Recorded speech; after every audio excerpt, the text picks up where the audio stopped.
Hello? Hello? Awesome. So my name is Morgan. Today I'm going to introduce you to something that's going to revolutionize hands-free access to public entryways. Who here has used these buttons before has seen them? Do you know there's 50 million of these worldwide? That to outfit one door, it's over $300 to outfit it with these. That this market sees 10% growth year after year, which is driven by the fact that because every time a new building's built, 60% of the entrances have to be wheelchair accessible, and that 5 companies dominate this market. You would think with such a popular and innovative product that the people using them would actually love it, but they hate it. Here are 3 students here at BYU. Dan literally cannot push this button. We've actually modified this one. This is what it feels like for Dan to try to push the button. Kendra says the door closed on her too soon. AJ said he feels like he's playing hide and seek, and when we went and interviewed hundreds of wheelchair users, we resonated with these pains. They're impossible to push, they often close, and 1 out of every 10 is actually broken. So we got to know the purchasers and suppliers of these systems, from accessibility directors at universities to corporate campus managers at large companies, and overall they said, we wish there was something better, and we're here today to show you something which is so much better. So our product portal is a simple device which we created, which goes on top of the motor that's already there, and when paired with our mobile app, allows you to be able to put the app back in your pocket. It runs in the background, and now when you approach, the doors open up hands-free, and the door will stay open as long as you're close until you're all the way through, reducing the liability of getting hit. There's supposed to be sound here. So we're asking Kylie, what would it be? You can think for a second. A life changer. So if you heard that there, we asked Kylie to describe one word, what did she think? And she said, it was a life changer. Kylie's an intern for the basketball team. She has big, strong arms. She has no problem with the buttons, but she hates them. So to walk you through what just happened, a user downloads their app, you approach the door opens when you're 10 to 15 feet away, and it stays open until you're safely through. For the end user, it's a simple background mobile app. I want to remind you, you do not have to get out the phone every time you go through a door. You download it, you put it in the back of some folder in your phone, and you go about your day. We've also included simple reporting platforms, so when there's problems with the doors, you can have an easy way to report that problem, which is something they specifically asked for. For the purchaser, we offer improved accessibility, which according to the Automatic Door Association of America, is the #1 influencing factor in making this type of purchase. We offer very fast retrofit installation. You can install a portal device in less than 15 minutes per door, which is over 5 times faster than installing a button, and we offer reduced liability through our safety features and the data that we can provide. The unit economics, currently, we actually make our own devices, and they come out to about $25 per piece of hardware. We buy things off the shelf, it takes about an hour to put one together. But if we get to a scale of 50,000 units, we can actually push our hardware cost to below $10 a unit. So how do we make money? For our customers, we charge a one-time upfront installation fee of $2,000 to have us come out, and then $50 per door to install. So it allows us to have 2 people come out to their campus, all expenses paid, and we actually walk out in the black because of our profit margins in the hardware. And then we charge $50 per door per year as a subscription to our service, meaning they get software updates and upgrades. We'll replace the hardware should anything go bad, and we always offer customer support. Our target market is universities. Why? Because there are a million doors that we can immediately install today just at universities.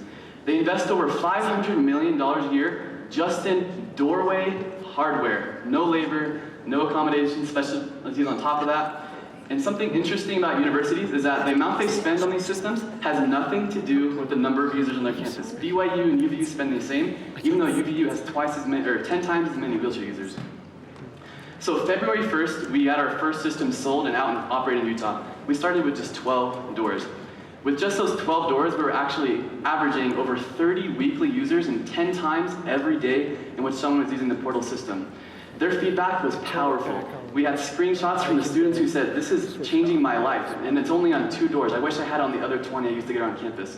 We took those screenshots of the text messages back to the purchasers, and they ordered over 100 more. So in a simple month and a half, we've actually captured almost 5% of the higher education doorway market here in Utah, which is impressive because it's a very conservative state. The market for this is huge. When we're talking according to our revenue model, our 5-year goal is to be able to capture 25% of this education market, which will have a very high margin, $25 million in annual recurring revenue coming in. And we're just focusing on the education market here in this slide, which brings us to 250,000 doors we need to install. How do we actually get to 250,000 doors? Next month, we'll be servicing our first customers out of state. We're going to be installing at a school in New York, as well as Arizona. These are actually strategic partnerships because both are president of the state organization for higher education accessibility. A lot of schools out here are waiting for our system so we can redesign our hardware so it's more scalable so we can accommodate this demand. And this is all from one $2,000 trade show that's paid itself off. Our financial projections are here. We're going to be running a little bit in the negative for the next year. Hope to, year 5, have $35 million in recurring revenue, of which $25 million is annual recurring. And we're here asking you today for $200,000. This money buys us 5 months of runway, which allows us to get to 5,000 units installed, which means we'll have $250,000 in annual recurring revenue. About half this money is going towards direct labor, at which point near the beginning of fall we'll raise a larger seed round. This is my team. I'm Morgan, I'm the CEO. I work with Josh, electrical engineer, Sam's an industrial designer. We also have another engineer. We have an awesome board advisor, very specialized in our field, and we thank you for your time.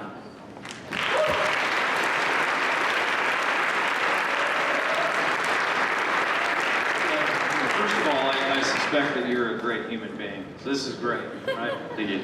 I had this basic question. That deal that you passed us, Yeah.